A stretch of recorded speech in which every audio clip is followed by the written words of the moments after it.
Vamos dar início aí à nossa última semana teológica do ano. E o tema dessa nossa última semana é a arte de amar em busca do perfeito amor. A arte de amar em busca do perfeito amor.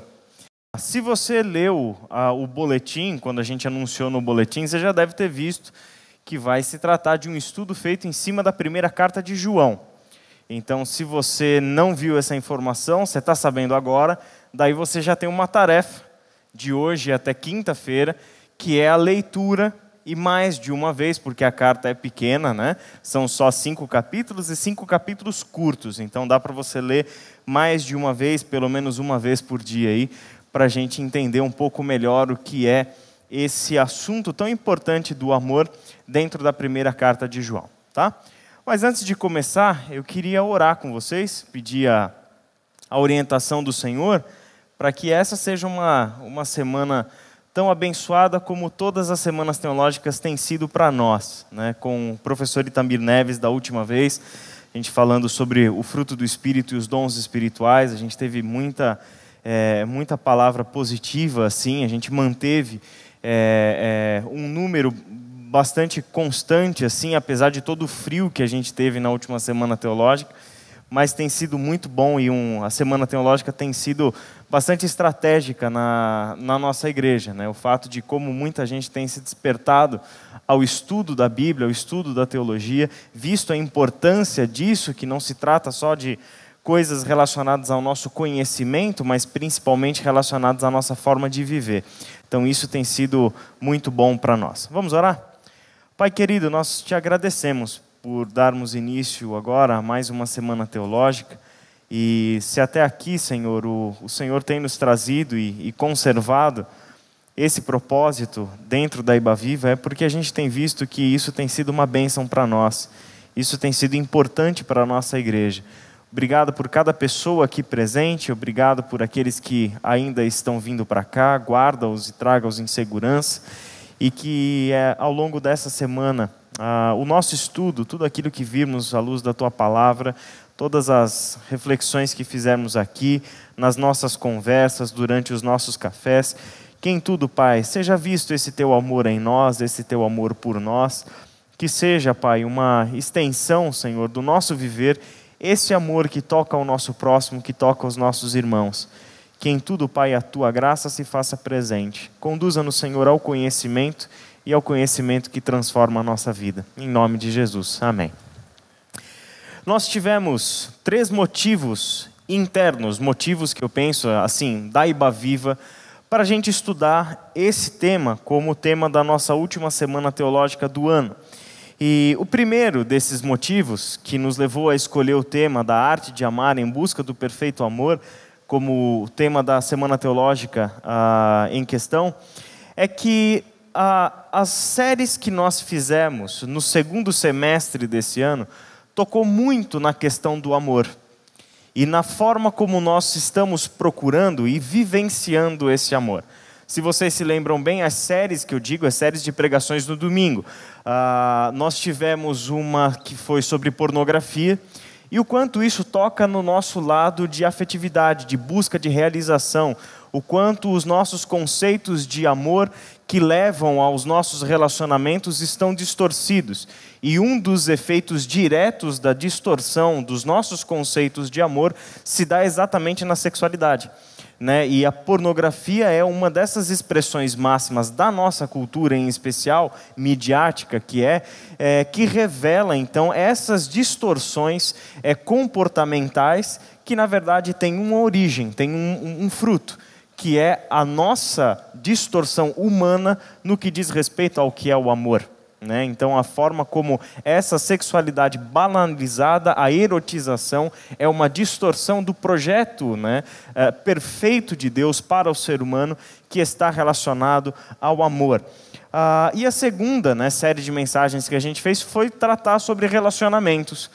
Então, quando falamos sobre relacionamentos, também falamos bastante na questão do amor ao próximo, um amor que deve nos ligar uns aos outros, o quanto os nossos relacionamentos devem ser construídos e alimentados por intermédio desse amor, e esse amor que a gente tem conhecido por meio do Evangelho. Então, são duas séries que tocaram bastante nesse assunto, e eu acho que valia a pena a gente fazer uma semana teológica sobre esse tema e olhar de uma maneira mais específica o amor em si, e não apenas no que ele, como ele se comporta dentro de outros temas, como relacionamentos e pornografia. O segundo motivo interno para a gente tratar desse assunto são os estudos que a gente tem feito no nosso curso da FLAM aqui na Iba Viva de segunda-feira.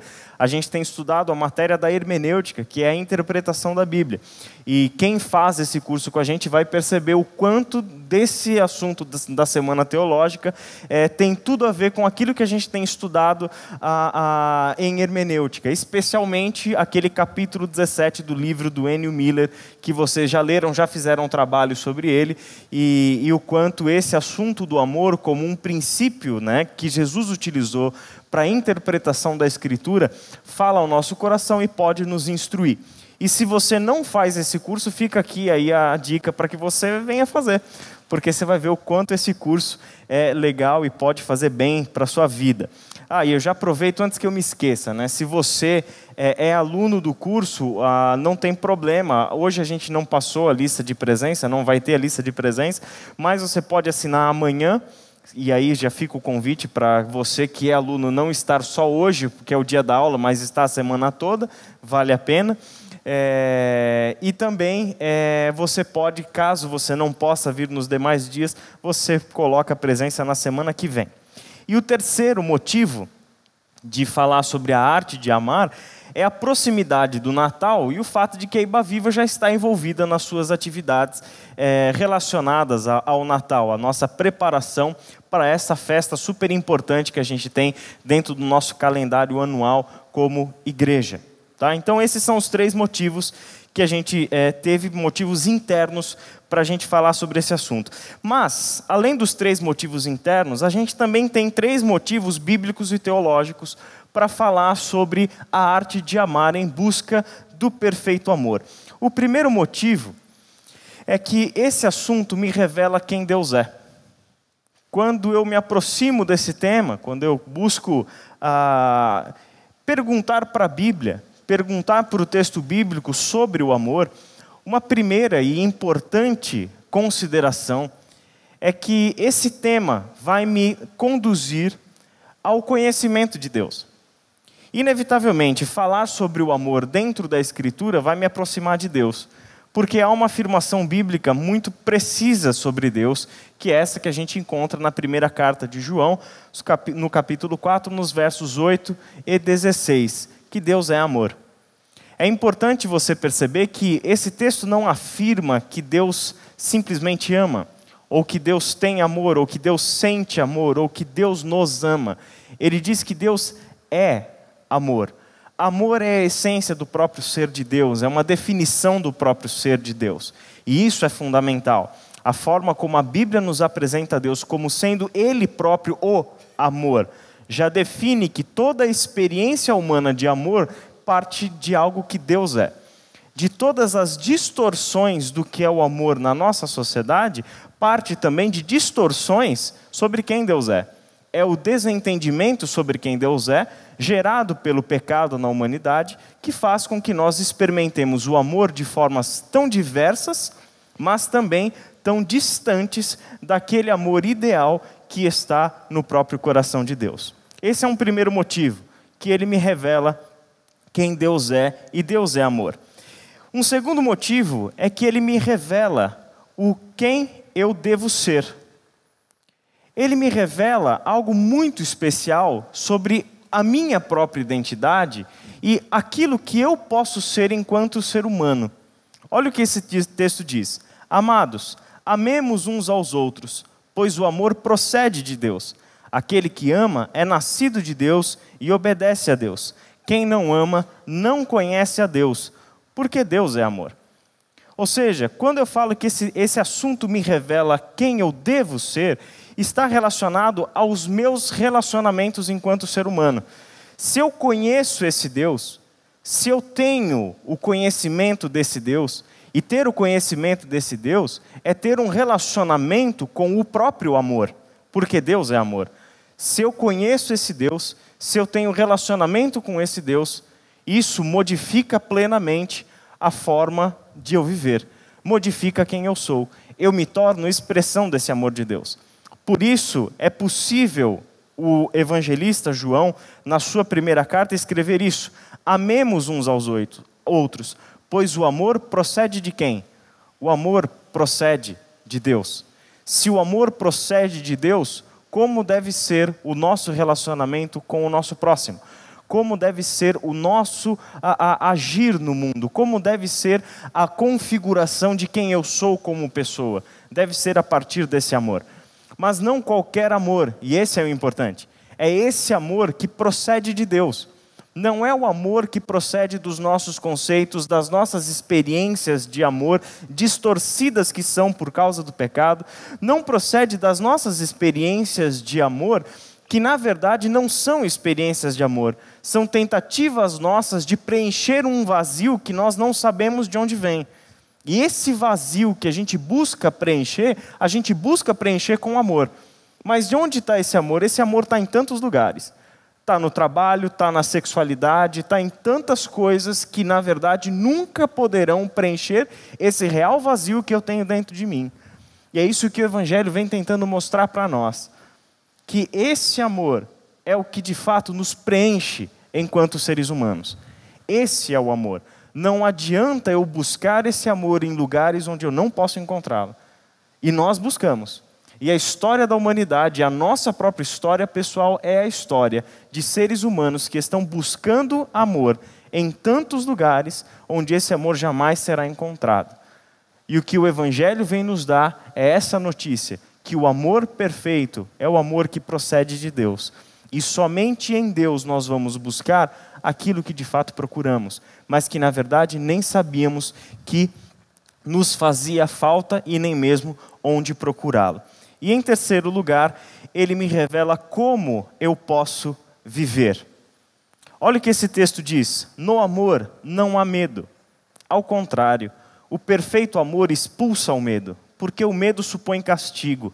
Aquele que tem medo não está aperfeiçoado no amor. A palavra medo aqui nesse texto, e a gente vai falar mais sobre isso ao longo da semana, tem um sentido muito amplo. E que ela é colocada como aquilo que nos afasta de uma experiência perfeita de amor. Quando eu tenho uma experiência perfeita de amor, que é essa que o Evangelho vem trazer para mim, eu consigo viver fora do medo. Em outras palavras, só há um lugar onde eu posso viver plenamente, sem medo. E esse lugar é no amor perfeito, o amor que é o próprio Deus. Fora disso, eu vivo com o medo. O medo é a minha existência. O medo é o lugar onde eu vivo. E quando a gente falar mais sobre isso lá na frente, na nossa semana, a gente vai usar uma metáfora muito interessante que Henry Nouwen usou para falar da casa do amor e da casa do medo. É o lugar onde eu escolho morar. Se eu escolho morar no medo ou se eu escolho morar no amor. E essa é uma questão que toca muito a gente, inclusive, enquanto pessoas cristãs, pessoas supostamente religiosas, como a gente, de um jeito mais abrangente costuma dizer, que vivem muitas vezes a vida inteira dentro de igrejas cristãs, vivem uma vida inteira lendo a Bíblia, orando, participando de cultos, celebrações, etc., e ainda tem um relacionamento com Deus que é pautado no medo. Ainda tem medo de Deus. Ainda tem medo da punição, tem medo do castigo, tem um relacionamento de medo. Mas esse texto está me chamando a atenção para um fato muito importante. Se eu estou em Deus, se eu estou no amor, e nesse perfeito amor, então não há medo. Não pode haver medo. Ao mesmo tempo, então, esse medo serve para mim como um meio de avaliação, um indicador. Se eu estou de fato aperfeiçoado neste amor ou não. Se há medo na minha vida, existe alguma coisa errada naquilo que eu entendi e passei a experimentar desse amor de Deus. A gente vai falar mais sobre isso um pouco lá para frente. Então essas são as 3 razões que a gente encontra dentro da própria Bíblia, dentro da própria teologia, que nos motivam a sempre nos aproximarmos do amor. São 3, mas tem várias outras, né? É porque eu peguei 3 por causa que estão dentro do texto de João. Dentro da primeira carta de João, a gente já encontra várias outras. Se a gente for para os textos de Paulo e dos evangelhos do Antigo Testamento, então a gente passaria a semana inteira só falando de razões do porquê estudar o amor. Mas eu só quero pegar uma de Paulo, que se você puder abrir aí sua Bíblia, Gálatas capítulo 5, versículo 13.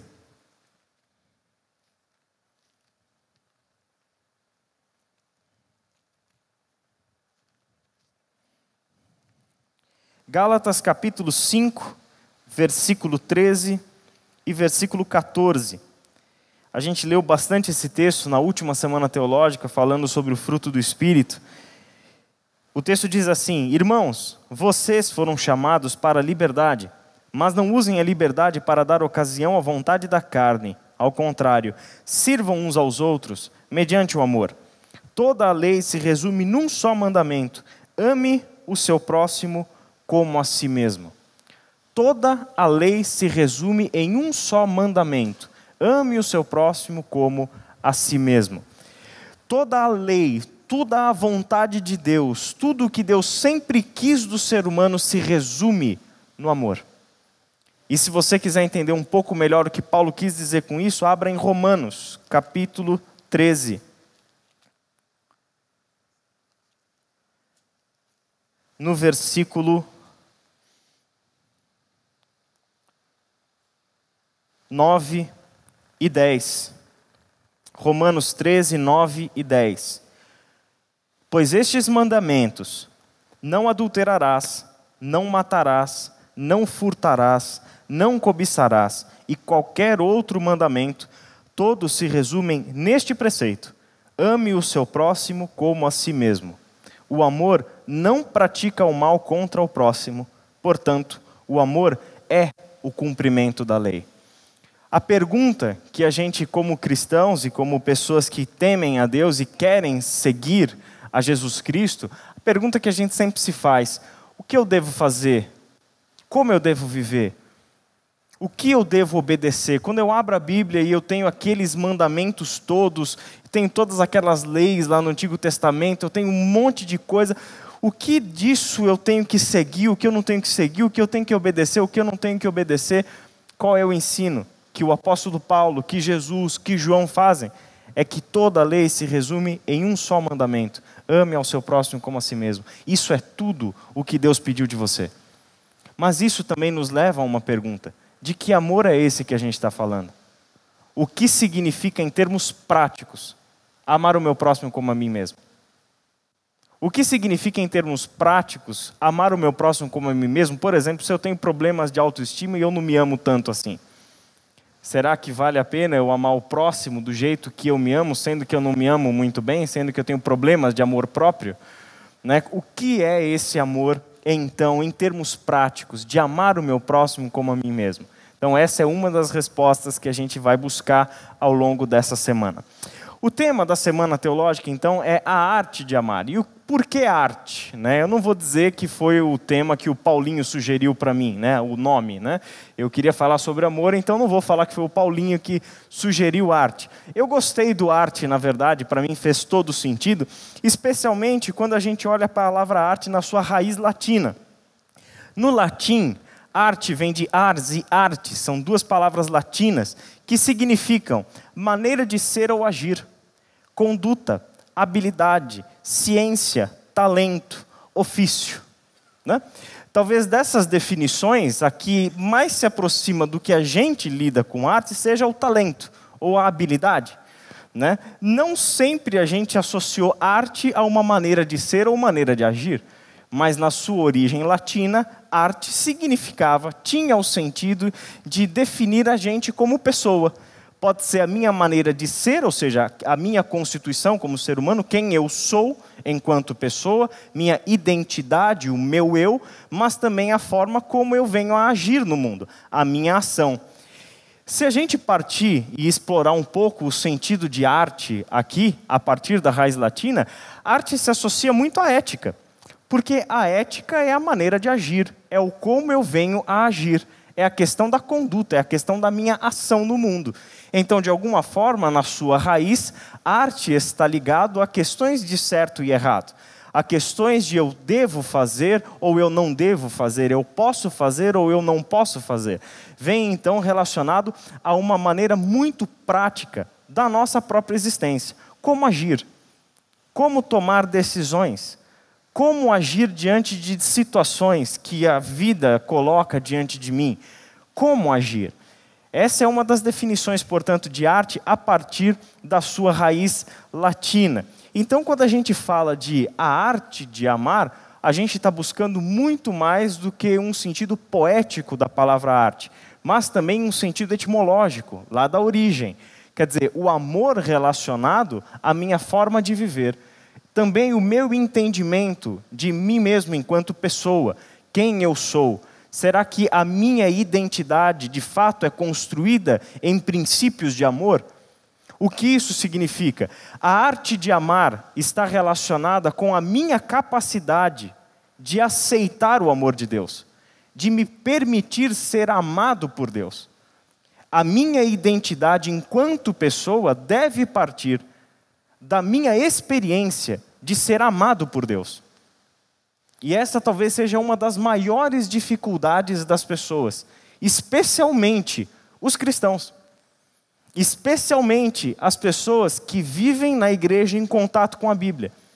O desafio de aceitarem o amor de Deus, como de fato Ele é. Esse é um grande desafio para nós.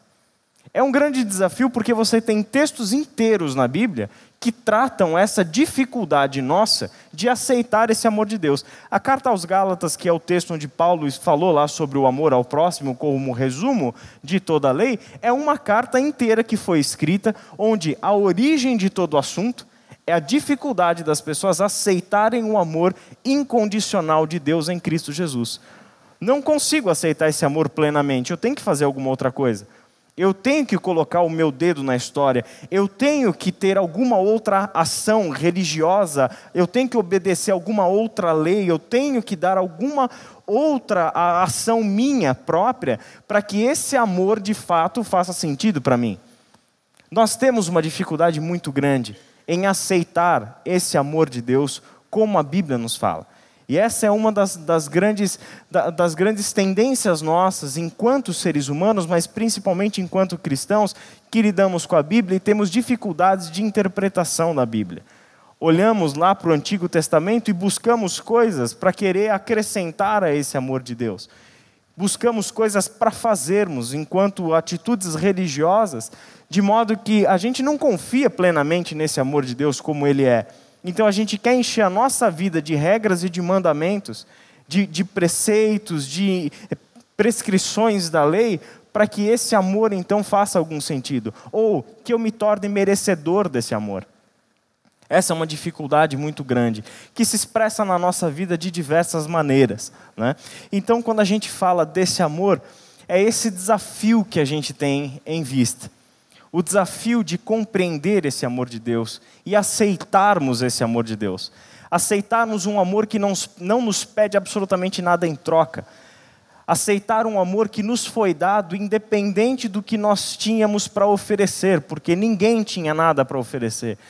Um amor que simplesmente foi despejado sobre nós, derramado dos nossos corações, e isso é o derramar do próprio Deus dos nossos corações, e a nossa dificuldade em aceitarmos esse amor é a dificuldade que temos, portanto, de nos enxergarmos enquanto seres humanos.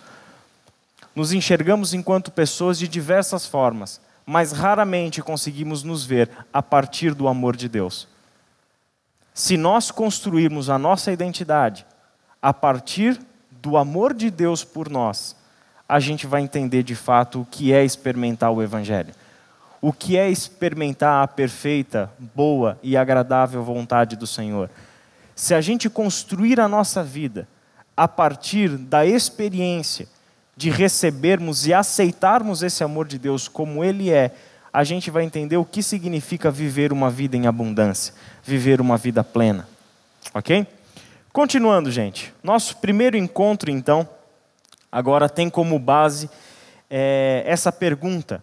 Em busca do perfeito amor, onde e como procurar esse perfeito amor. Eu quero convidar você a abrir sua Bíblia aí na primeira carta de João, no capítulo 1. E a gente vai ler hoje dos versículos 1 até o versículo 4. Ao longo da semana, claro que a primeira carta de João tem diversos outros assuntos, então o nosso enfoque maior vai ser aquilo que ele diz sobre o amor, que é o seu grande tema. Então o nosso estudo vai ser quase que capítulo por capítulo, tá? Então hoje a gente começa com esse texto que diz o seguinte: o que era desde o princípio, o que ouvimos, o que vimos com os nossos olhos, o que contemplamos e as nossas mãos apalparam, isto proclamamos a respeito da palavra da vida. A vida se manifestou, nós a vimos e dela testemunhamos e proclamamos a vocês a vida eterna, que estava com o Pai e nos foi manifestada. Nós lhe proclamamos o que vimos e ouvimos, para que vocês também tenham comunhão conosco. Nossa comunhão é com o Pai e com o seu Filho Jesus Cristo. Escrevemos estas coisas para que a nossa alegria seja completa. Tá? Então, essa é a introdução da carta. São as primeiras palavras de João ao escrever o seu texto. E é sobre elas que a gente quer fazer as nossas primeiras perguntas. E a partir, então, dessas afirmações que ele faz, a gente conduz o estudo dessa noite. Uma primeira afirmação de João, que é logo a sua primeira frase, é essa aí, né? O que era desde o princípio.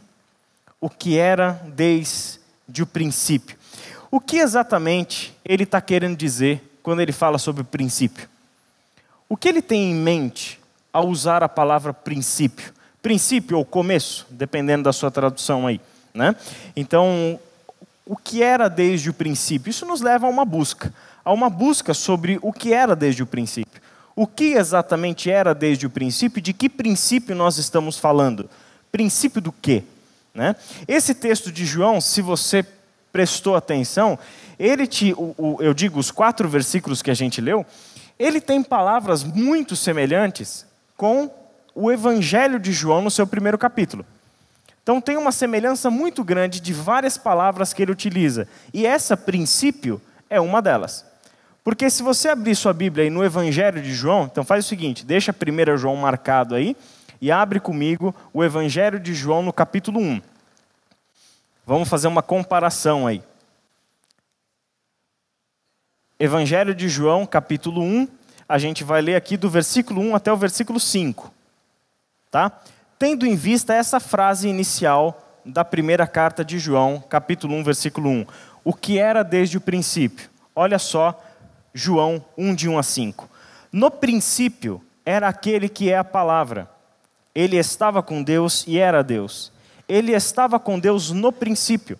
Todas as coisas foram feitas por intermédio dele.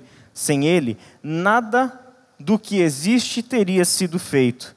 Nele estava a vida, e esta era a luz dos homens. A luz brilha nas trevas, e as trevas não a derrotaram.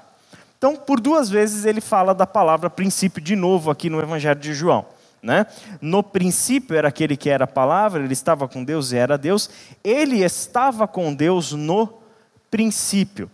Outras palavras traçam paralelos entre o Evangelho de João e a primeira carta de João. Palavras como luz, como trevas, como verdade, vida. E a gente vai ver ao longo da semana todas essas relações desses termos e o que eles significam para nós. Agora a gente vai se concentrar no princípio, porque essa é a nossa pergunta inicial. Né? O que significa, então, falar do princípio? O Evangelho de João já me deu a primeira pista, então. Quando ele está falando do princípio, ele está falando alguma coisa relacionada à criação, não é? Porque se ele diz que ele estava com Deus no princípio e todas as coisas foram feitas por intermédio dele, sem ele nada do que existe teria sido feito, então ele está me remetendo à criação, ok? E quando é que eu vou encontrar esse texto aí da criação? Lá na origem de todas as coisas, que é o livro de Gênesis, ok? Então volta um pouco mais para trás e abre em Gênesis capítulo 1. Em Gênesis capítulo 1, versículo 1, o que a gente lê? No princípio criou Deus os céus e a terra. No princípio criou Deus os céus e a terra. Qual é a frase, então, inicial lá da primeira carta de João? O que era desde o princípio, ok? O que era desde o princípio.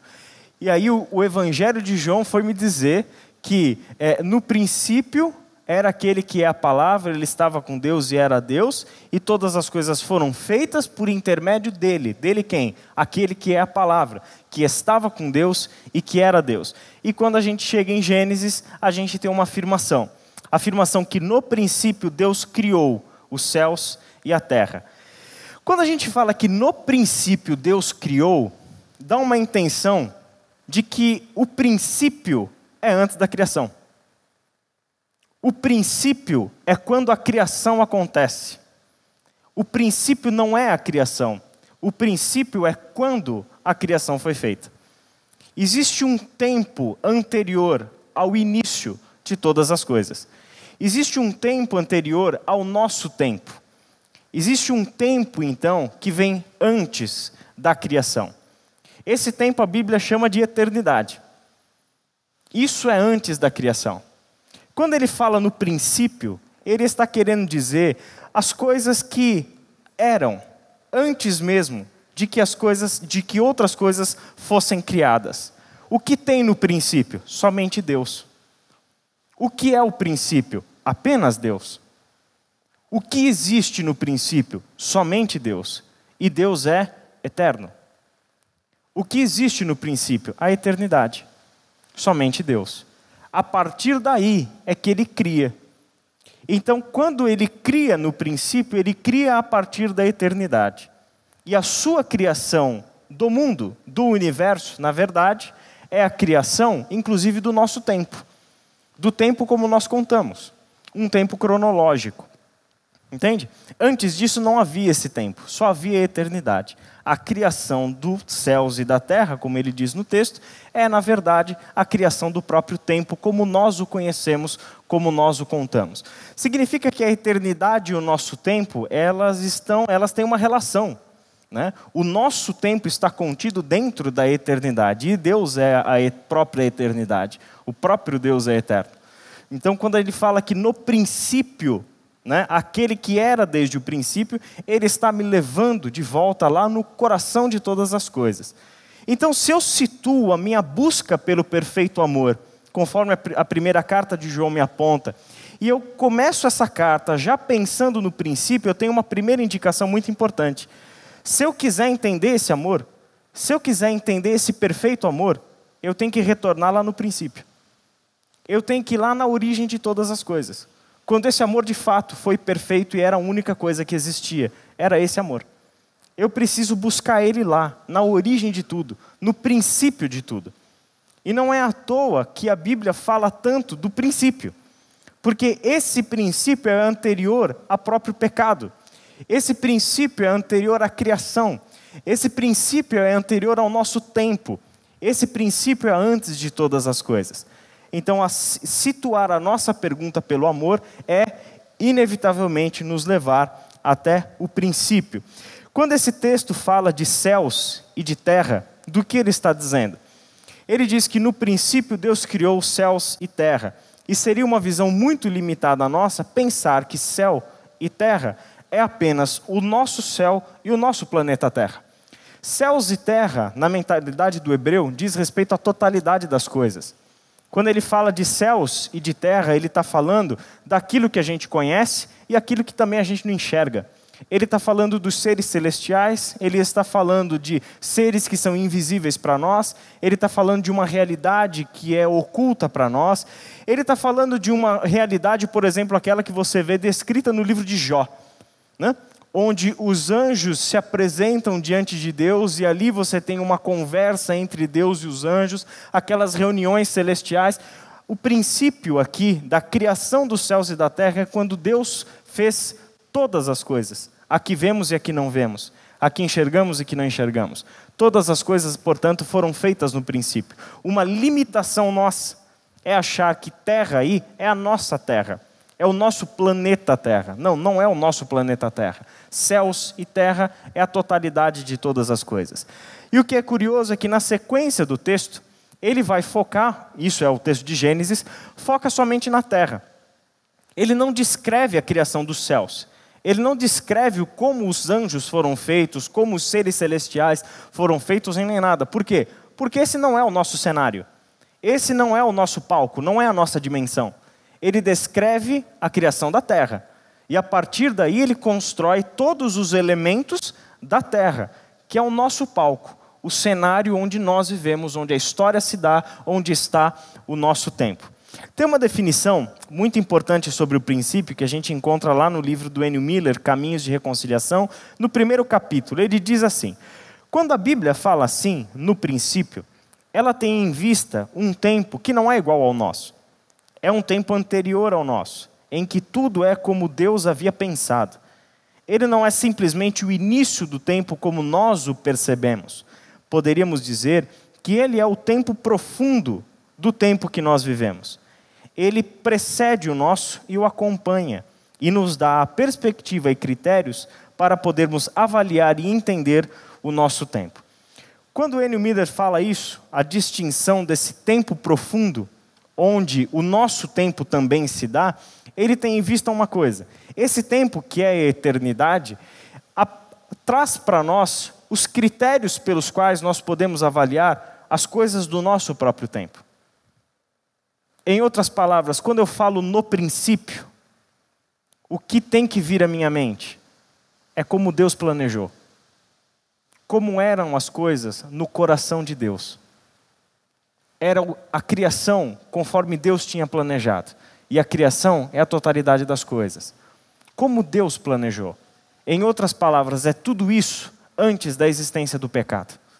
A criação perfeita, relacionamentos perfeitos, a natureza perfeita, toda a criação num relacionamento integral, perfeito, sem nenhuma ruptura. É ali que nós situamos a pergunta pelo amor. É nesse princípio, onde está a criação de Deus, conforme de fato ele havia planejado, sem o contratempo do pecado.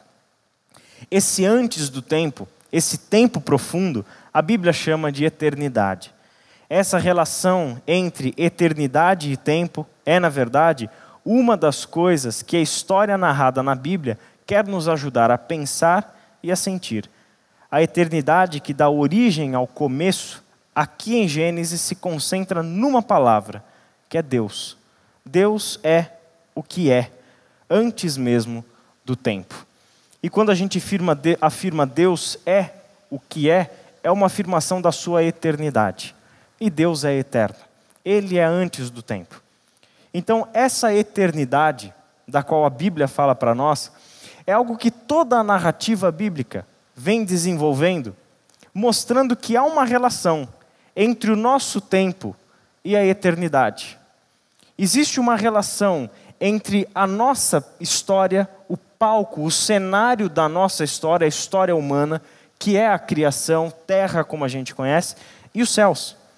Onde esse tempo é um tempo que está chamado na Bíblia de eternidade. Existe uma relação entre esses dois. O que toda a Bíblia vem mostrando para nós? Que Deus está dando um jeito, Deus está fazendo coisas. A ação de Deus em toda a nossa história é para trazer essa eternidade mais próxima de nós. Trazer essa realidade de Deus cada vez mais próxima de nós. Ela quer nos fazer enxergar que o nosso tempo não está separado dessa eternidade. O que faz com que a gente não enxergue, não perceba, não sinta essa eternidade presente no nosso tempo é justamente o pecado.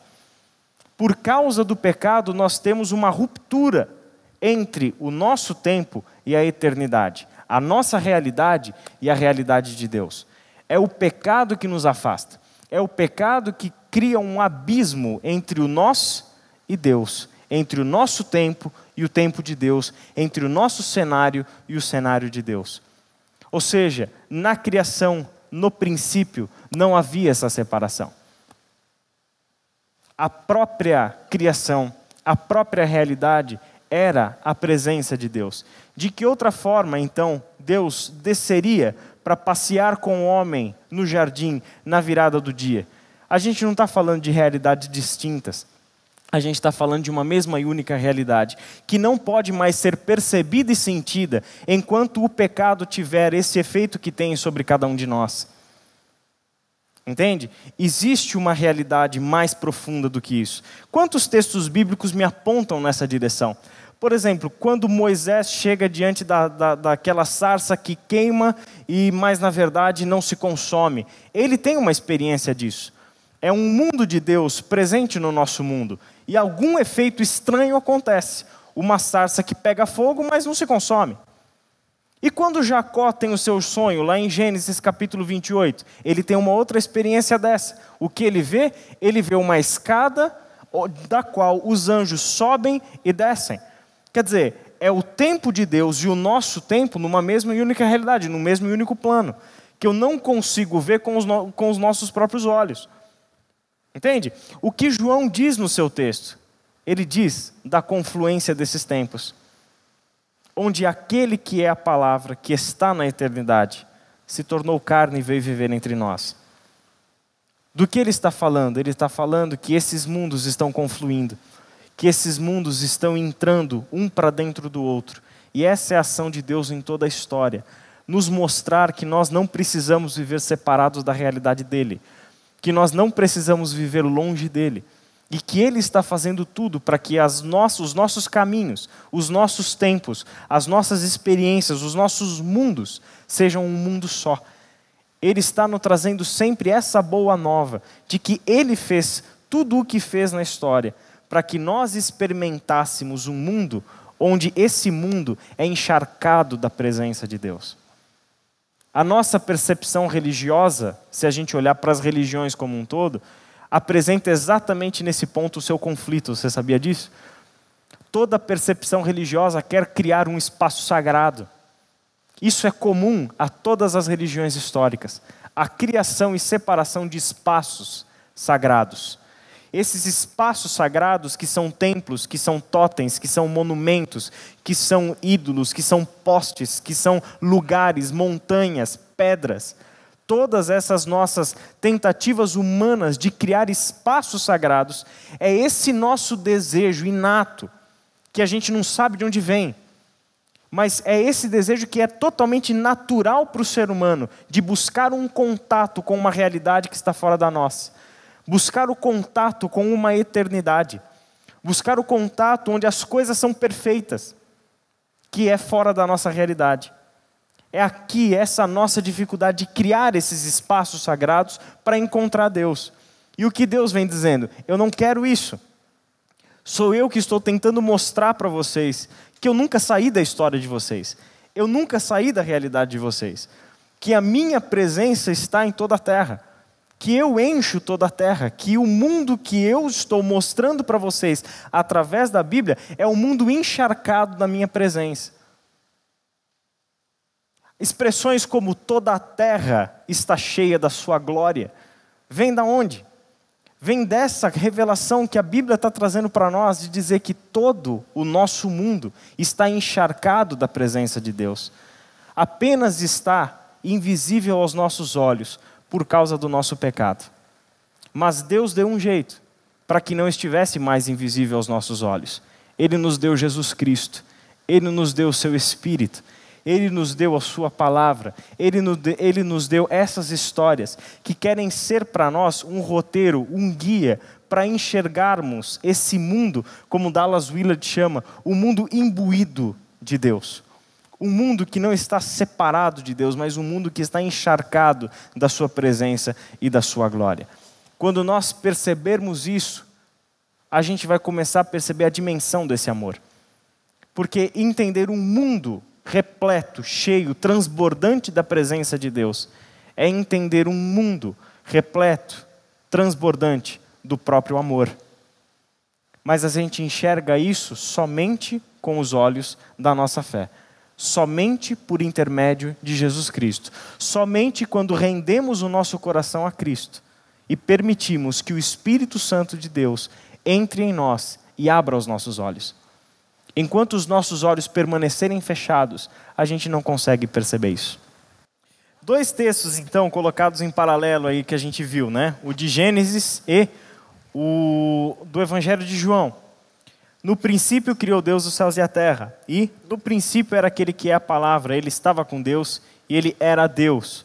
Aqui tem um jeito muito interessante da gente perceber essa forma como João fala da criação e de Jesus, aquele que é a palavra. Ele estava com Deus e ele era Deus. Você percebe que são duas coisas distintas? Estar com Deus é uma coisa e ser Deus é outra coisa. Interessante isso, né? O quanto aquele que é a palavra, ao mesmo tempo que estava com Deus, era o próprio Deus.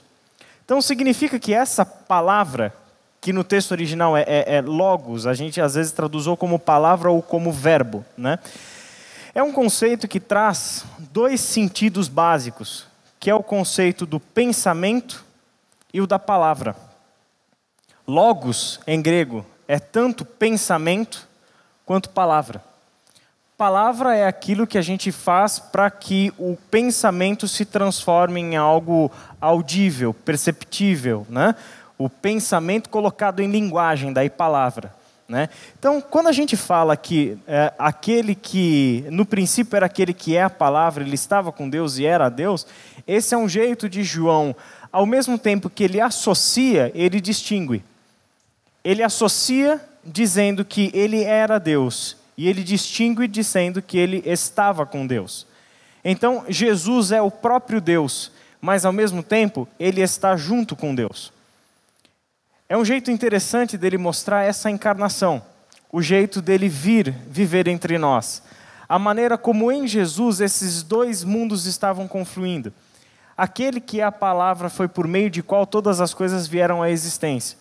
O pensamento, portanto, na sua intenção, no seu desejo, é que houve a criação. Mas para que essa criação viesse à realidade, ele se fez o uso da palavra. No usar a palavra, ele transforma o seu pensamento, o seu desejo, a sua intenção em algo concreto. A criação é feita por intermédio da palavra. Por isso que quando você volta para Gênesis, você lê a sequência do texto, todas as coisas são feitas por intermédio do quê? Da palavra. Disse Deus, haja luz e houve luz. Quando ele diz, as coisas vêm à existência.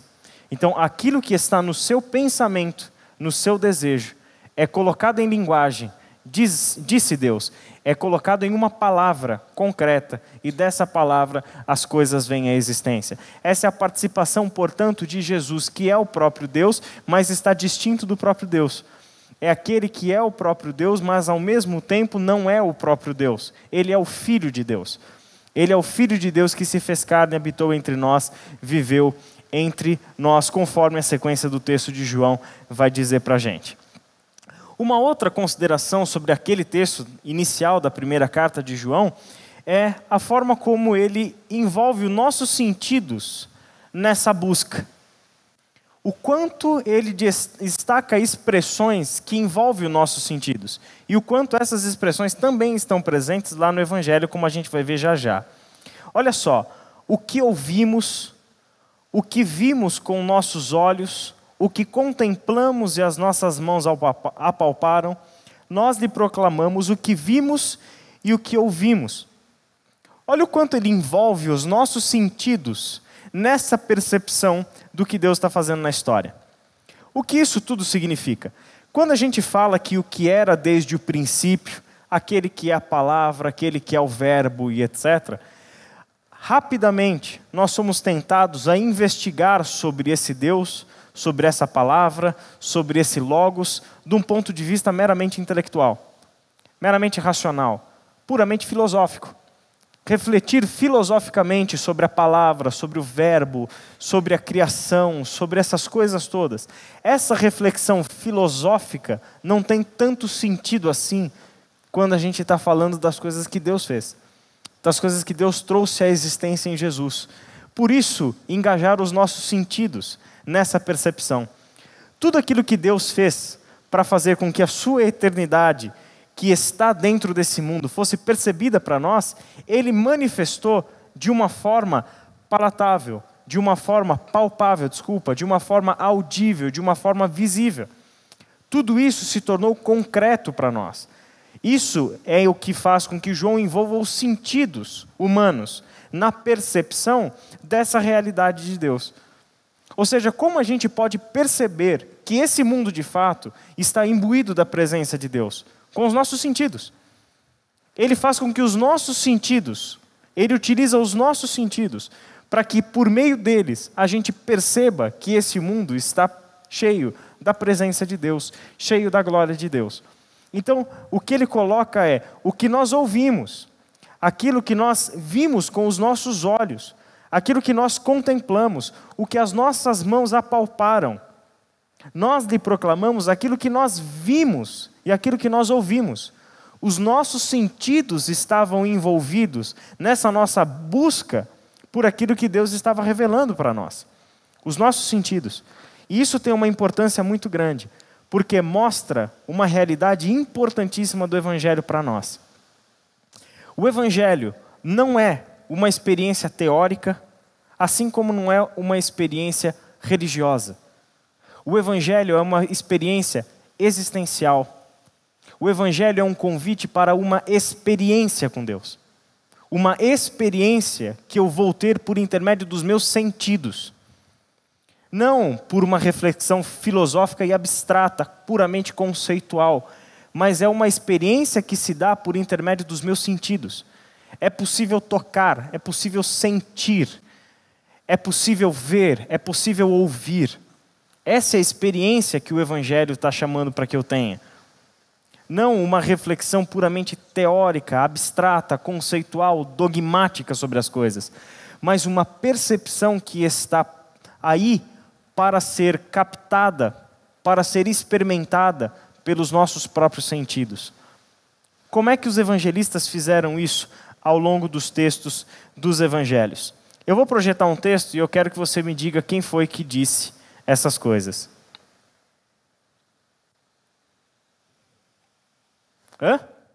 Tomé, famoso, né? Tomé. Se eu não vir as marcas dos pregos nas suas mãos, não colocar meu dedo onde estavam os pregos, e não puser a minha mão do seu lado, não crerei. Olha que palavra essa de Tomé, né? E a gente ainda tem a cara de pau, a cara lavada de criticar Tomé por sua falta de fé. Né? Se fosse você lá, você acha que estava fácil acreditar no negócio? Né? Você acha que estava simples? Porque Tomé não tinha visto o que os outros tinham visto ainda. Então o que Tomé chega e fala, eu quero ver, eu quero olhar, eu quero ouvir, eu quero tocar, eu quero sentir, eu quero os meus sentidos envolvidos com a minha experiência de fé. O crer para Tomé estava relacionado àquilo que os seus sentidos poderiam alcançar. Naquela experiência com Jesus, era tudo o que ele queria, envolver os seus sentidos naquilo que viria a se tornar para ele uma fé concreta. A resposta de Jesus é interessante. E Jesus disse a Tomé, coloque o seu dedo aqui, veja as minhas mãos, estenda a mão e coloque-a do meu lado. Pare de duvidar e creia. Disse-lhe Tomé, Senhor meu e Deus meu. O que Jesus faz? Ele permite que Tomé o toque, permite que Tomé veja, permite que os sentidos de Tomé estejam envolvidos na sua experiência de fé. É claro que a gente não vai ter exatamente a mesma experiência de tato, de audição e de visão que Tomé teve. Ele vê o Cristo ressurreto. E não vai ser sempre que você e eu vamos ver o Cristo ressurreto como Tomé viu, como Paulo viu e etc. Não vai ser sempre que essa vai ser a experiência. Mas aquilo no contexto em que Tomé está inserido tem uma importância muito grande. Tem uma importância muito grande esse ver dentro do Evangelho de João. É um convite constante para dizer o seguinte, tudo o que Deus veio trazer para nós naqueles dias, nos dias de Jesus, estava acessível aos nossos ouvidos, aos nossos olhos, ao nosso tato. Nós estivemos com os nossos sentidos todos envolvidos na nossa experiência de fé, de modo que o amor se torna algo concreto, que a graça se torna algo concreto, que a minha fé se torna algo concreto, não é conceitual, não é teórico, não é abstrato. Eu vi a minha fé, eu vi o amor de Deus. Eu vi a palavra por meio do qual todas as coisas vieram à existência. Eu vi algo que é o próprio ser de Deus. Os nossos sentidos, portanto, estão envolvidos. Olha o outro texto, lá do 1º capítulo. Aquele que é a palavra tornou-se carne e viveu entre nós. Vimos a sua glória, glória como do unigênito, vindo do Pai, cheio de graça e de verdade. Ninguém jamais viu a Deus, mas o Deus unigênito que está junto do Pai o tornou conhecido. De novo, os sentidos estão envolvidos, não é? Nós vimos a sua glória. Aquele que é a palavra tornou-se carne e viveu entre nós, e nós vimos a sua glória. E na segunda parte, que é o versículo 18, ele diz: ninguém jamais viu a Deus, mas o Deus unigênito que está junto do Pai o tornou conhecido. E esse versículo 18 tem uma relação muito importante, porque ele relaciona o ver com o conhecer. Olha que curioso. Ele diz que ninguém jamais viu a Deus, mas o Filho unigênito que está junto do Pai o tornou visível. É isso que o texto diz? Não. Ninguém jamais viu a Deus. O que o Filho unigênito que está junto do Pai fez? O tornou conhecido. Existe uma relação entre ver e conhecer, então. Aquilo que Jesus veio fazer, que é dar um rosto para Deus, estar em forma humana definitivamente entre nós, é dar um conhecimento do Pai. É permitir que o Pai fosse conhecido. Permitir que aquele que nunca foi visto, que jamais pode ser visto e que jamais poderá ser visto, se tornasse tão concreto, tão presente, tão humano, e que nos relacionamentos totalmente humanos, ele fosse conhecido. Essa relação, então, entre o ver e o conhecer tem uma importância muito grande. É como se eu só pudesse conhecer aquilo que eu posso ver. Daí vem a pergunta para nós: tudo bem, mas eu nunca vi Jesus. Como é que eu vou conhecer se eu não tive a mesma experiência visual que eles tiveram lá atrás? De que forma, então, eu poderia ver Jesus e conhecer Deus por intermédio de Jesus, se a minha visão já não está mais envolvida da mesma forma como esteve envolvida para os discípulos que viram Jesus pessoalmente? Existe uma forma, existe um caminho que o próprio Evangelho, a própria carta de João vai mostrar para nós. Um outro texto. No dia seguinte, João estava ali. Não sei se está muito pequeno para vocês aí, tá? Se tiver, o texto é João, capítulo 1, de 35 a 39. No dia seguinte, João estava ali novamente, com 2 dos seus discípulos. Quando viu Jesus passando, disse: vejam, é o Cordeiro de Deus. Ouvindo-o dizer isso, os 2 discípulos seguiram Jesus. Voltando-se e vendo Jesus que os 2 o seguiam, perguntou-lhes: o que vocês querem? Eles disseram: Rabi, que significa mestre, onde estás hospedado? Respondeu ele: venham e verão. Então foram, por volta das 4 da tarde, viram onde ele estava hospedado e passaram com ele aquele dia. Essa é uma outra forma da gente perceber a relação do ver e do conhecer. É uma narrativa meio curiosa, se você prestar bem atenção. Curiosa por quê? Porque são 2 discípulos de João, que o próprio João aponta para eles Jesus, o Cordeiro. Vejam, é o Cordeiro de Deus. Aqueles 2 discípulos passam a seguir Jesus. E quando Jesus percebe que aqueles 2 homens estão seguindo ele, ele para, pergunta: o que vocês querem? E aí os discípulos respondem o quê? A gente quer ver onde você está hospedado. Literalmente, nós queremos saber onde o Senhor mora. Queremos ver onde o Senhor mora. E aí eles se põem a andar com Jesus. Por quê? Jesus faz um convite: venham e vejam. Venham e vocês verão. Verão o quê? Verão onde eu moro. Verão onde eu estou hospedado. Ok? Essa é a resposta óbvia para a questão que os discípulos levantaram. Mas a curiosidade da narrativa se encerra no seguinte: então foram, por volta das 4 da tarde, viram onde ele estava hospedado e passaram com ele aquele dia. Daí eu te faço a pergunta, tá? A pergunta inicial é: onde Jesus está hospedado? E aonde Jesus está hospedado? Não sei. O texto simplesmente não responde. Ele levanta uma pergunta: onde Jesus está hospedado? E Jesus diz o quê? Venha e veja. E eles vão, eles vêm.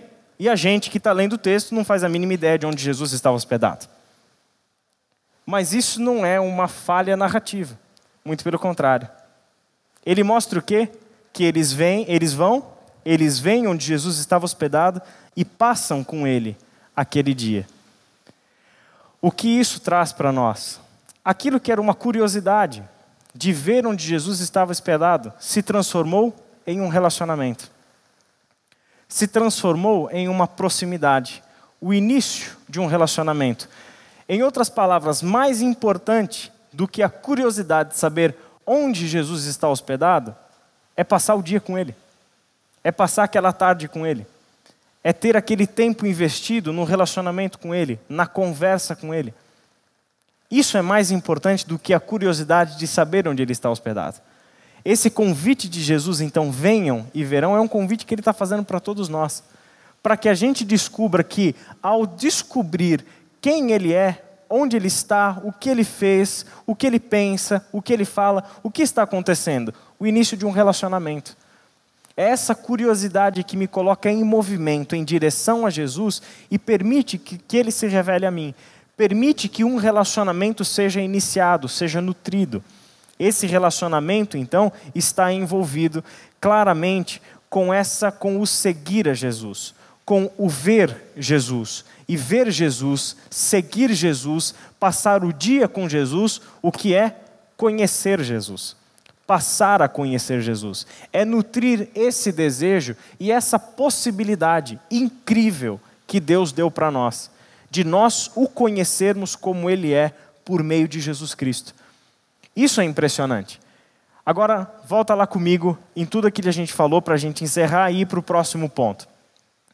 Aquele, ou o que era desde o princípio, como diz 1 João capítulo 1, versículo 1, primeira frase. Né?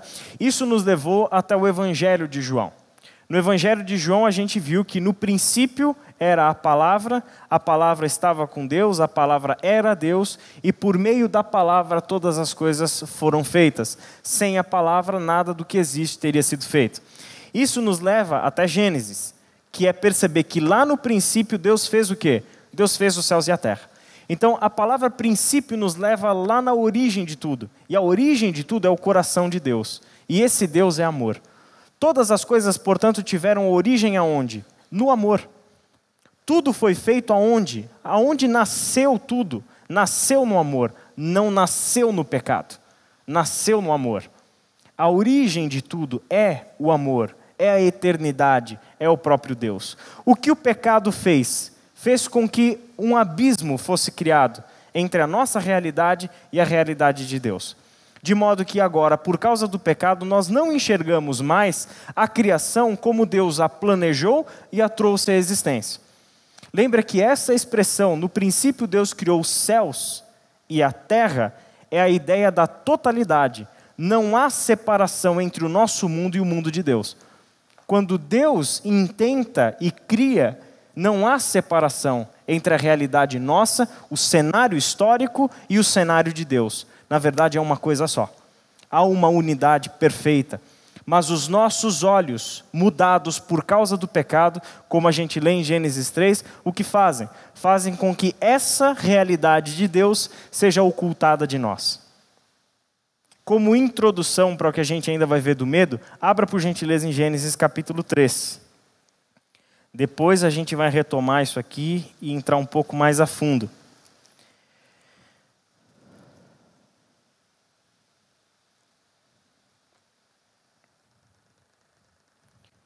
Versículo 6. Gênesis capítulo 3, versículo 6. Acharam aí? Quando a mulher viu que a árvore parecia agradável ao paladar, era atraente aos olhos e, além disso, desejável para dela se obter discernimento, tomou do seu fruto, comeu e deu ao seu marido, que comeu também. Os olhos dos dois se abriram e perceberam que estavam nus. Então juntaram folhas de figueira para cobrir-se. Ouvindo o homem e sua mulher os passos do Senhor que andava pelo jardim, quando soprava a brisa do dia, esconderam-se da presença do Senhor Deus entre as árvores do jardim. Mas o Senhor Deus chamou o homem perguntando: onde está você? Para aí por enquanto. Olha que coisa incrível. O pecado aconteceu. E qual é o efeito imediato do pecado? Eles percebem que eles estavam nus. Já falei várias vezes sobre isso com você. A ideia de que eles estavam nus e não sentiam vergonha é o final, é o último verso do capítulo 2. Onde a nudez não trazia para eles vergonha alguma. Mas agora, por causa do pecado, eles se veem nus e a primeira coisa que eles fazem é tentar se cobrir e se esconder da presença de Deus. Agora sentiam vergonha e também sentiam medo de Deus. Aquilo que era então céu e terra, a unidade perfeita, não havia separação entre céu e terra. Aquilo que era perfeito agora, aos olhos do ser humano, tem um problema. Estão separados, já não há mais comunhão entre céu e terra. Agora eles estão distintos. O nosso tempo e a eternidade, o nosso mundo e o mundo do amor de Deus agora estão separados. Eles enxergam com esses olhos. Esses são os nossos olhos, até que Cristo abra os nossos olhos. Continuando, versículo 10. E ele respondeu: ouvi teus passos no jardim e fiquei com o quê? Interessante. Guarda essa palavra aí. Ouvi teus passos no jardim e fiquei com medo, porque estava nu, e por isso eu me escondi. E Deus perguntou: quem lhe disse que estava nu? Você comeu do fruto da árvore da qual lhe proibi comer? Disse o homem: foi a mulher que me deste por companheira que me deu o fruto da árvore e eu comi. Esse texto é sensacional, né? Porque ele já deixa claro a relação do homem e da mulher, como é que ela tem que ser. Né? Você viu, né? 13, desculpa. O Senhor perguntou então à mulher: o que foi que você fez? Respondeu a mulher: a serpente me enganou e então eu comi. Olha só, a relação perfeita entre céu e terra é uma relação que se dá no amor. E nesse amor não há rupturas. Nesse amor não há quebras. Nesse amor não há separação.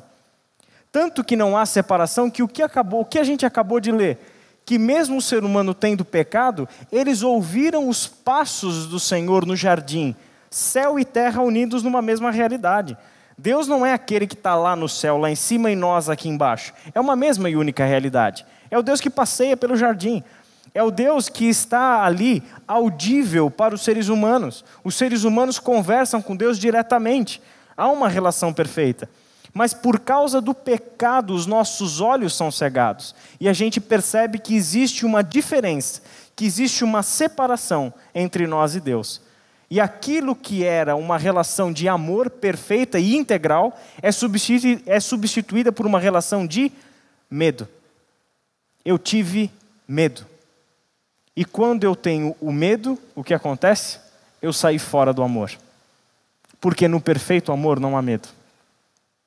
Aqui, a relação perfeita é substituída por uma relação de medo. Há uma quebra. E o medo é a quebra entre o ser humano e Deus. A forma como nós experimentamos essa quebra na prática. Tudo isso é desencadeado por causa do pecado. Qual é a outra ruptura que a gente percebeu no texto? A ruptura entre o homem e a mulher. Até então, são uma só carne. Ossos dos meus ossos. Todo poeta, Adão. Assim que há o momento da confrontação, o que foi que você fez? É essa aí. Já é alguém separado. Já é alguém separado. Não é mais uma só carne. É alguém que está separado. É a ruptura. O amor, no amor, não há essa ruptura. O amor une e mantém unido. Não conhece ruptura. Não conhece separação. Esse é o perfeito amor. Quando a gente olha então para a origem, para o princípio, o que a gente descobre? A qualidade desse perfeito amor, quando experimentado do jeito que Deus planejou, do jeito que Deus trouxe à realidade. Esse perfeito amor que Deus trouxe à realidade na criação é o amor que não conhece nenhum tipo de quebra, nenhum tipo de ruptura, nenhum tipo de separação. Tudo o que nós experimentamos a partir de desejarmos viver fora desse amor, vivermos no mundo do medo e distantes do amor, tudo o que nós experimentamos como humanidade é quebra, ruptura e separação. Todas as coisas.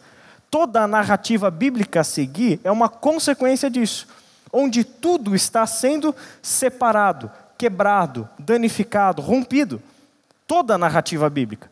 Os povos que são separados, as línguas que são separadas, os reinos que são separados, as famílias, os irmãos que são separados, logo no capítulo seguinte, é só relacionamentos feitos na separação. Mas quando a gente olha para o que era desde o princípio, o que a gente descobre? Que as coisas não eram assim. Que no coração de Deus a coisa é diferente. Que a realidade de Deus é diferente. E de que aquilo que Deus está trazendo para nós, e que pode ser a nossa realidade, se nós assim desejarmos, se nós assim aceitarmos, e se começarmos a buscar essa experiência, de envolvermos o nosso sentido, os nossos sentidos, de envolvermos o nosso pensamento, o nosso conhecimento, nesse Deus, a gente vai começar a perceber que este mundo de fato está cheio da sua glória. De que toda a terra está cheia da sua glória. De esse Deus que é santo não está separado de nós.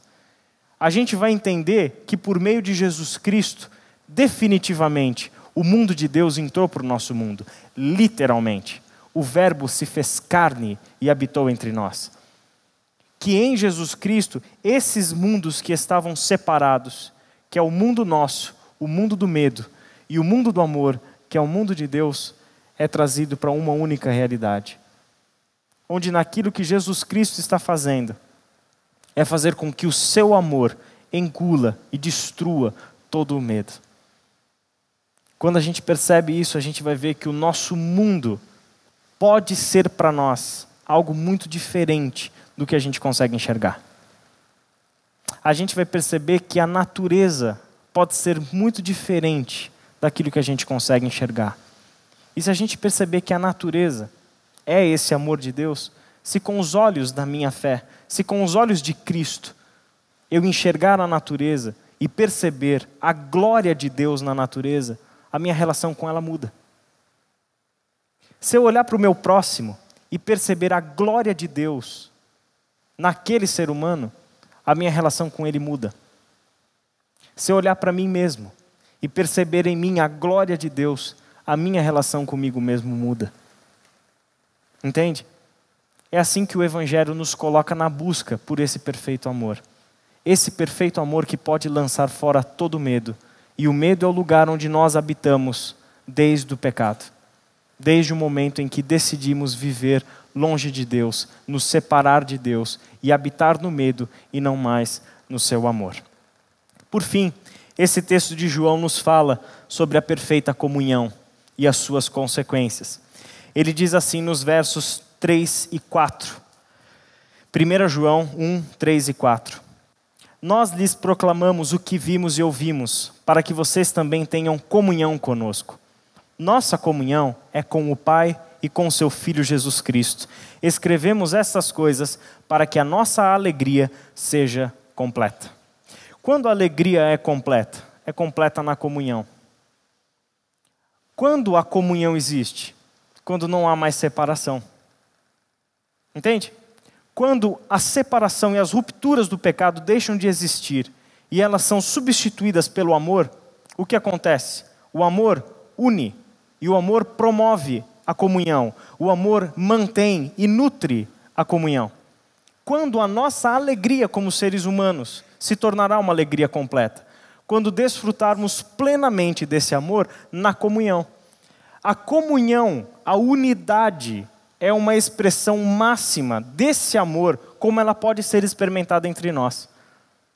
Em outras palavras, como é que eu vou ter a experiência que os discípulos tiveram de tocar, ver, ouvir, experimentar toda aquela realidade de Deus que estava manifestada em Jesus Cristo?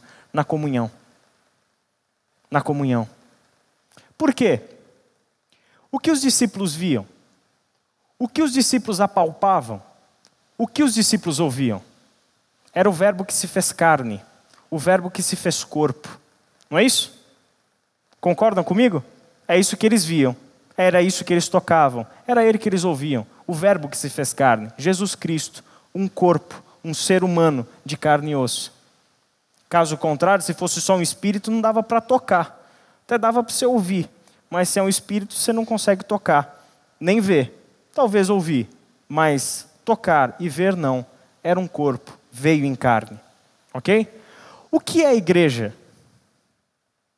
Conforme o Novo Testamento nos usa uma metáfora interessantíssima para definir igreja. A igreja é o quê? Corpo de Cristo. Como eu posso ter a experiência que os primeiros discípulos tiveram? No corpo de Cristo. A comunhão que forma a igreja. E igreja aqui, gente, vamos lá, não é a instituição. Não é a igreja predial da Rua da Formiga 205? É isso? 205? Não, não é. A igreja é organismo vivo, é corpo de Cristo. São pessoas. São pessoas. Aqui tem uma igreja que se reúne na Iba Viva, nesse prédio, nesse endereço. Esse é o corpo de Cristo. E esse corpo de Cristo é uma experiência que está aberta, perceptível aos nossos sentidos. O que marca a igreja? A comunhão, a unidade. Se não há unidade em uma igreja, nós temos um problema. Se não há unidade, se não há comunhão, o que tem no meio dessa igreja? Pecado, ruptura, separação, morte. Enquanto a igreja, corpo de Cristo, promove a comunhão, ela está promovendo aquilo que de fato é o Evangelho de Jesus Cristo. Mas a partir do momento que existem entre nós rupturas, quebras, separações, o que eu tenho? A presença determinante do pecado dentro da própria igreja, dentro do corpo de Cristo. E eu preciso detectar e solucionar esse problema. Eu não posso esperar que os líderes, as pessoas mais influentes, as pessoas mais experientes, os funcionários resolvam isso para mim. Isso não é igreja, isso é empresa. Corpo de Cristo, todos nós somos responsáveis por essa comunhão. Todos nós somos o corpo de Cristo. Todos nós somos responsáveis por manter essa unidade. Todos nós somos responsáveis por nos mantermos juntos, unidos, nesse amor. Não adianta, na igreja não tem espectador e protagonista. Todos são protagonistas. Entende? Não adianta, ou seja, qual é a crítica mais absurda que pode haver dentro de uma igreja? Eu não vou nessa igreja porque lá o pessoal não é unido. Que ótimo! O que você fez por essa igreja? Você desuniu mais ainda, porque você saiu de lá. Seu papel é promover a unidade. O seu papel é promover essa comunhão. Para quê? Para que a nossa alegria seja completa. Para que a gente desfrute tudo isso que é o Evangelho. Entende? A gente tem que aprender isso. Que o amor é o que mantém o corpo de Cristo como corpo de Cristo. Um corpo feito na comunhão. Algumas palavras de Jesus sobre isso. Um novo mandamento lhes dou. Amem-se uns aos outros. Como eu os amei, vocês devem amar-se uns aos outros. Com isso, todos saberão que vocês são meus discípulos, se vocês amarem uns aos outros. Essa é uma palavra que é sensacional, né? Um novo mandamento lhes dou. Amem-se uns aos outros. O que tem de novo no mandamento do amor ao próximo? A gente tem como experimentar um pouco dessa resposta na sequência, que é como eu os amei. Quer dizer, ele estabeleceu um padrão para esse amor. O novo mandamento, então, estaria no padrão. O padrão é o meu amor por vocês. Então, amem-se uns aos outros do jeito que eu amei vocês. Mas tem um outro jeito que eu gosto de pensar nesse texto. Que aquilo que é novo não é necessariamente porque é inédito, mas é porque foi pouco praticado. Porque foi pouco pensado, posto em prática raramente, por isso permanece sempre novo. Para os judeus, para a comunidade de Jesus, para os discípulos, para nós, amar ao próximo não é novidade. A gente já sabe disso. Mas por que permanece sempre um novo mandamento?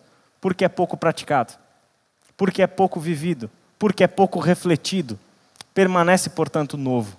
Então, para mim, são duas maneiras de a gente olhar esse texto que não se excluem.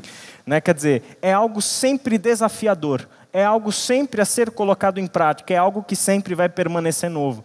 Pode passar 2000 anos, pode passar 4000 anos, vai permanecer sempre novo, vai permanecer sempre desafiador. Por quê? Porque nós trazemos conosco a marca do pecado.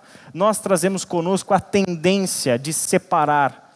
Nós trazemos com a gente, na nossa natureza, uma tendência muito natural de promover a ruptura e a separação. Por isso, amem-se uns aos outros, é um mandamento sempre novo. E o padrão desse amor, aqui de fato, trazia uma novidade real, concreta, totalmente objetiva para aqueles discípulos naquele tempo. O padrão desse amor é a forma como eu amei vocês. De que forma Jesus amou os seus discípulos? Deu a vida pelos seus discípulos.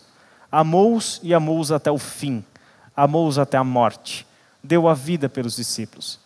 Até que medida nós, como cristãos e cristãs, estamos dispostos a manter os nossos relacionamentos num padrão de amor como esse? Nós estamos mais dispostos, porque é mais fácil, de manter relacionamentos uns com os outros do jeito que o Facebook propõe relacionamentos uns com os outros. Não é isso? Qualquer crítica que me faça, qual é o botãozinho lá que eu clico? Desfazer amizade. Não é isso? Acabou. Acabou o problema. Desfiz a amizade. Não tenho mais que aturar esse sujeito no meu feed de notícias diário. Acabou. É simples assim. Esse amor de Jesus é uma proposta bem diferente. Radicalmente diferente. Ele propõe tudo aquilo que é próprio do amor. É ele que se sacrifica para manter a comunhão. É o que se sacrifica para manter a unidade. É o que se sacrifica para que não seja separado aquilo que Deus olha como um só. Esse é o amor. E às vezes nos nossos relacionamentos a gente espera que os outros façam isso. Enquanto ele não vir falar comigo, enquanto ela não vir falar comigo, então você está esperando o quê? Enquanto ele não reconhecer que estava errado, enquanto ela não reconhecer que estava errada, enquanto ele não... Desculpa, mas isso não tem absolutamente nada a ver com o Evangelho. É a nossa vida experimentando novamente todas aquelas rupturas do pecado. Qual é a proposta de Jesus? Sacrifique-se como eu me sacrifiquei por você. Faça isso para que o amor prevaleça. Faça isso para que a comunhão não seja perdida. E outra coisa que esse texto nos fala aqui que é: com isso todos saberão que vocês são os meus discípulos, se vocês se amarem uns aos outros. Como é que eu testemunho que eu sou um discípulo de Jesus? Não é pela minha confissão de fé. Não é pelo quanto eu sei de Bíblia. Não é pelo quanto eu sei de teologia. Isso não é o que faz de mim um discípulo de Jesus. O que faz de mim um discípulo de Jesus? O amor. O amor que eu tenho pelo meu próximo. Se não houver amor pelo próximo, eu jamais serei reconhecido como um discípulo de Jesus. Se eu não amar o próximo, na medida em que Jesus Cristo me amou, eu jamais serei reconhecido como um discípulo de Jesus. Posso ser reconhecido como professor, como pastor, como teólogo, como estudante da Bíblia, como qualquer outra coisa. Mas a marca distintiva de um discípulo, de uma discípula de Jesus, é o amor. Uma vez, conversando com um aluno, a gente estava falando sobre essas questões, e aí era uma aula de hermenêutica, isso foi lá na FLAM, e a gente estava falando sobre o que faz um bom intérprete da Bíblia. O que é um bom intérprete da Bíblia? Né? Como a gente saber distinguir quem é aquele que faz a melhor interpretação das Escrituras? E a resposta, na verdade, é muito simples. O melhor intérprete da Bíblia é aquele que ama o próximo como a si mesmo. É aquele que ama o próximo como Jesus o amou. Esse é o melhor intérprete da Bíblia. O melhor intérprete da Bíblia não é aquele que sabe tudo sobre geografia, arqueologia, história, linguística e etc. O melhor intérprete da Bíblia é aquele que entendeu sua mensagem e a pôs em prática. Esse é o bom intérprete da Bíblia. É aquele que no meio de todas essas histórias e no meio de todas essas palavras chegou à mesma conclusão que Jesus chegou, que João chegou, que Paulo chegou. Tudo se resume em ame o seu próximo como a si mesmo. Na medida em que Jesus Cristo amou você. E eu estou conversando de Jesus sobre o Evangelho com uma pessoa, e essa pessoa um dia me perguntou, mas o que tem de diferente então dessa doutrina do amor ao próximo e o budismo? Porque o budismo ensina exatamente a mesma coisa. Tudo no budismo é exatamente a mesma coisa. Aí a resposta é muito simples também. Porque tudo que o budismo ensina sobre o amor ao próximo é aquilo que vai voltar para você. Você ama o próximo porque esse amor você quer que volte para você. E o Evangelho? Não importa se o amor vai voltar para mim. É um amor sacrificial. Eu amo o inimigo. Eu amo aquele que me fere. Eu amo aquele que me faz mal. E eu não espero nada em troca. A grande diferença entre o amor de Deus e o amor de uma religião, seja ela qual for, é esse. 1 Coríntios 13. Esse é o amor que não busca nada em troca. É um amor que não espera nada em troca. É um amor que ama porque Deus é amor. Pura e simplesmente. O amor, esperando que isso volte para nós, na verdade isso é tão religioso porque é totalmente egocêntrico. Eu amar o próximo é simplesmente uma maneira, um caminho, para que eu receba em troca tudo aquilo que eu fiz de bem. Né? Então, eu promover energias boas para os outros é esperando que essas energias retornem para mim. Isso não é o Evangelho. Isso, na verdade, é puramente religioso e não tem nada a ver com Deus.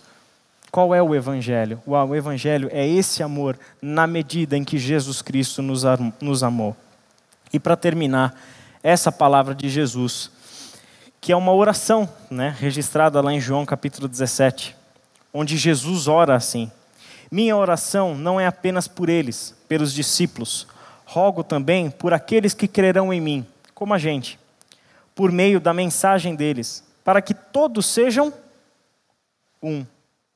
Pai, como tu estás em mim e eu estou em ti, que eles também estejam em nós, para que o mundo creia que tu me enviaste.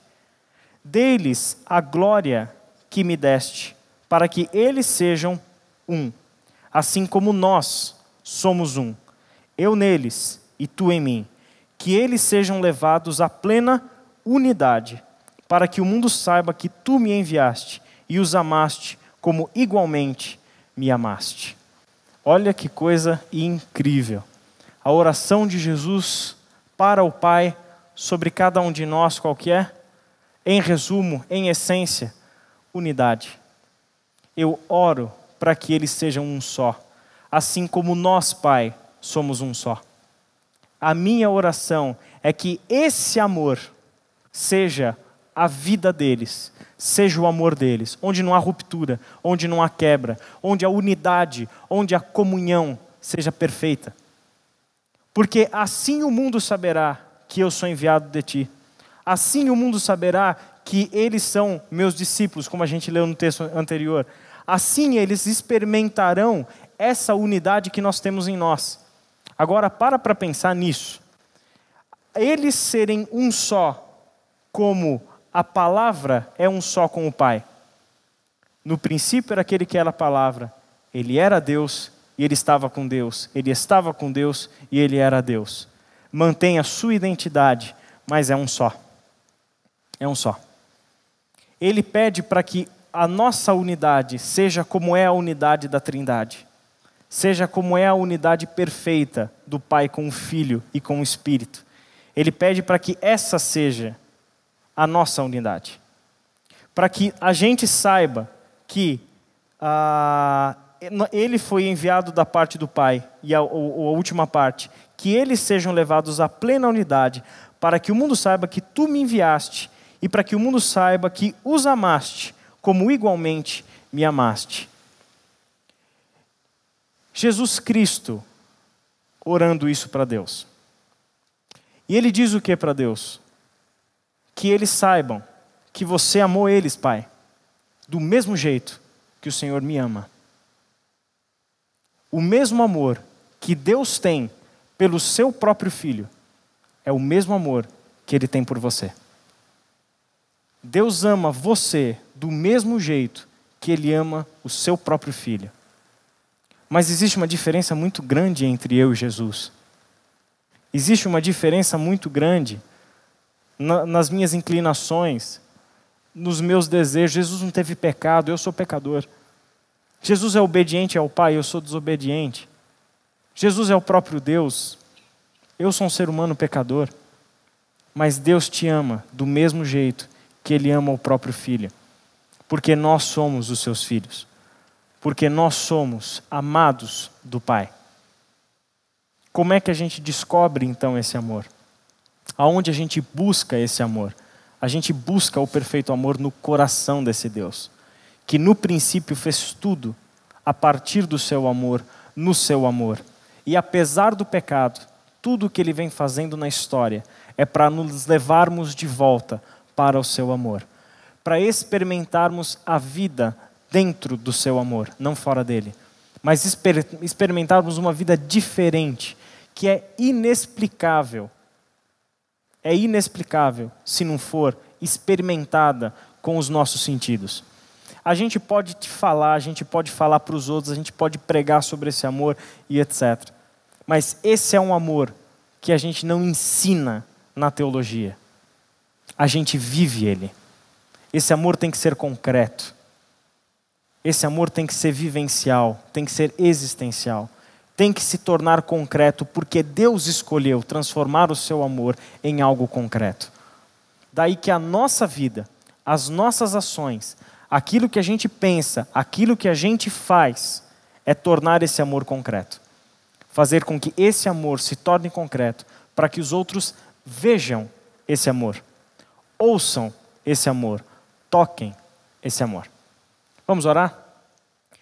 Pai querido, muito obrigado pela Tua palavra, obrigado por essa primeira noite de estudo, e nossa oração é que o Senhor continue, Pai, a falar aos nossos corações no decorrer dessa noite, durante o nosso dia amanhã, e nos prepara, Senhor, para tudo aquilo que a Tua palavra ainda tem para nos dizer ao longo dessa semana.